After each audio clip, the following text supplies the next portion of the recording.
ก็เครื่องอากาศจืดมากพูดเดียวเป็นพอสิ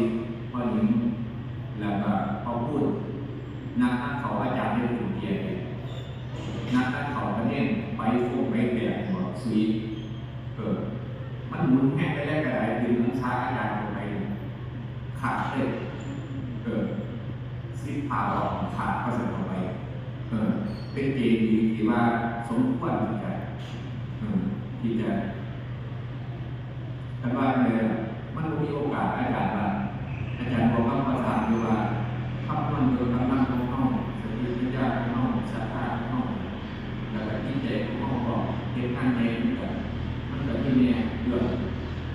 บวกลบคูณหารนิพพานสรรเสริญเรียกว่าอาจารย์ว่าห้องว่าผู้กุศลในก็ได้เป็นก็ได้ประการแต่ว่าตอนเดียวว่าให้ห้องเป็นต้องพึ่งเก็บเองสร้างพึ่งเก็บขาผมมีผู้เก่งหน่อยร่างกายผมมีผู้เด็กป่วยป่วยก็ถูกมันนะครับก็เรียกว่ามันเปลี่ยนเกดีกว่าเกดีหลังก็ได้หลังทุกหลังในทุกหลังเนาะก็เรียกถึงไปซ้อมทุ่งสันสองไปซ้อมทุ่งสันสองสั้นสองที่สองตรงกล้วยระยะห่างประมาณ1 เพราะว่าเกดีเปลี่ยนไปเรียกว่าการบูรณะเจดีย์ก็คือว่าที่เป็นเจดีย์ให้มันตรงแต่ว่าต้องสิว่าหลักฐานก็มีเอียงก็ไปอีกอันนี้คือดุจประสงค์ของการบูรณะแล้วก็ชี้ให้ละเอียดที่สุดที่ประเทศใหญ่ที่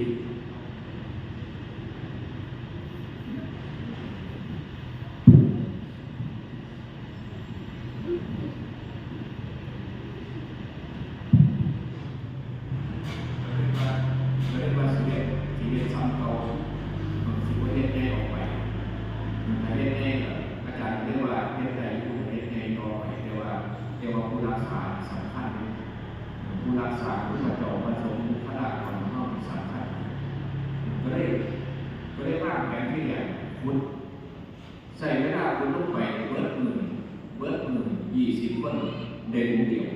คือตัวลงบัตรข้อแรกตอนเข้าบัตรว่าอ